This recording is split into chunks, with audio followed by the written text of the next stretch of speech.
Uma palavra vem ganhando destaque nos protestos de rua e nas discussões políticas na internet, tanto no Brasil quanto lá fora. Fascismo. Mas você sabe exatamente o que é o fascismo, sua origem, como é que ele se manifesta hoje? O Fantástico conversou com especialistas para você entender melhor essa história toda. Nos últimos dias, o termo fascismo ressurgiu com força na internet. E isso não é uma impressão, é um fato. A busca por esse termo no Google aumentou 1.126% nesta semana em relação à anterior aqui no Brasil. O mês de junho acabou de começar e já se tornou o pico desse tipo de pesquisa em toda a série histórica da plataforma. Nunca antes o fascismo foi tão buscado na internet por brasileiros e americanos como agora. Mas a procura pela palavra antifascismo nesta semana também explodiu, mais de 5.000%. Mas afinal, o que significa chamar alguém de fascista? E por que essa palavra virou um xingamento? O regime fascista é um regime que surgiu nos anos 20 na Europa, 1920 para frente, e que teve como marco mais representativo o fascismo italiano, chefiado por Mussolini.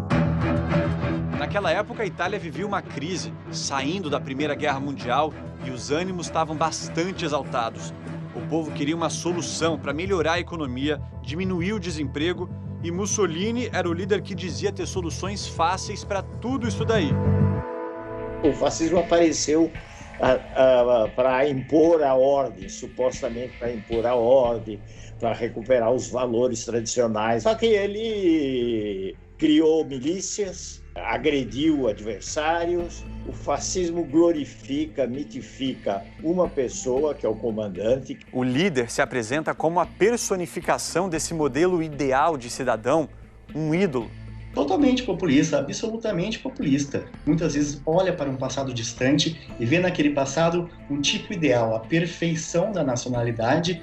E por isso o líder, que seria o símbolo dessa nação, se acha o dono da verdade, numa tentativa de convencer as pessoas a não buscarem outras opiniões.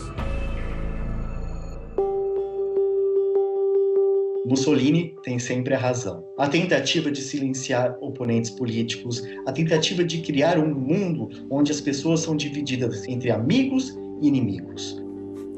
Como se o mundo fosse dividido entre os que concordam e os que discordam. O fascismo não suporta a diversidade e, por isso, tanto controle. Ele busca controlar a política, a cultura, busca controlar os indivíduos. Então ele tem jornais que ele controla, que censura ou simplesmente suprime, e é um regime altamente repressivo com relação aos seus opositores.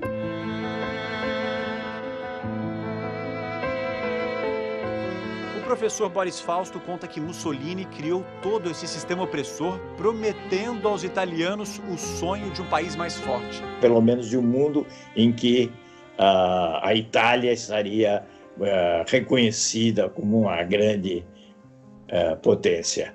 Itália first. Mas a repórter Ilse Scamparini mostra pra gente que as consequências foram bem diferentes. O fascismo deixou muitas feridas na Itália, um trágico pós-guerra com quase 500 mil mortos. Os historiadores italianos costumam ser mais precisos. Francesco Perfetti diz que o fascismo deixou como herança grupos marginais, segundo ele, irrelevantes do ponto de vista político. Irrilevanti dal punto di vista politico. O professor Perfetti explica que populismo e fascismo são coisas diferentes, mas ressalta que o nacionalismo é comum aos dois movimentos. E il populismo, per esempio, emerge anche in movimenti completamente diversi.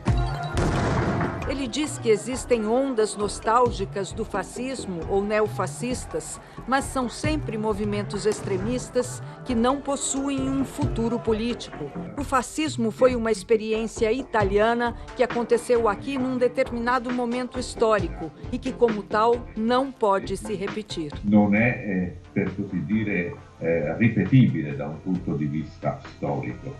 Os historiadores brasileiros ouvidos pelo Fantástico também não acreditam que o fascismo, como antigamente, tenha voltado. Eu acho que ele não está voltando, mas tem coisas afins aos fascistas que estão despertando. Domingo passado, um pequeno grupo levou tochas e máscaras para frente do Supremo Tribunal Federal. Para Boris Fausto, uma referência a movimentos de supremacia branca. Esse símbolo do fogo, o símbolo da máscara é a máscara da Ku Klux Klan. Em 2017, nos Estados Unidos, grupos neofascistas e neonazistas saíram às ruas carregando tochas e outros símbolos da extrema-direita. O motorista ligado a eles atropelou manifestantes que pediam o fim do racismo. Uma mulher morreu. Na época, o presidente americano Trump foi criticado ao culpar os dois lados pela violência.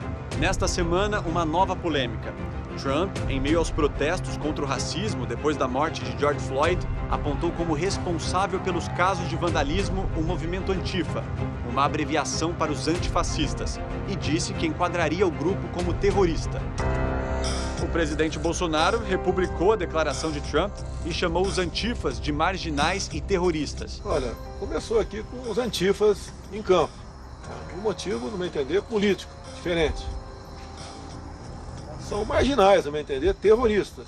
Na semana anterior, Bolsonaro tinha postado um vídeo com uma frase usada por Benito Mussolini, o líder fascista que prometeu aos italianos a glória, mas que levou o país a uma crise ainda mais grave e a derrota na Segunda Guerra Mundial.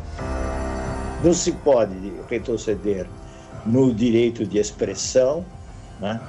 E no direito de divergir, não pode se retroceder na existência das instituições. O fascismo, se a gente pode buscar uma definição bem simples, é o discurso do ódio. A história nos ensina que o ódio como política não é solução para nenhum problema. O diálogo é muito importante para que a gente consiga avançar nas pautas democráticas e evitar com que o fascismo renasça.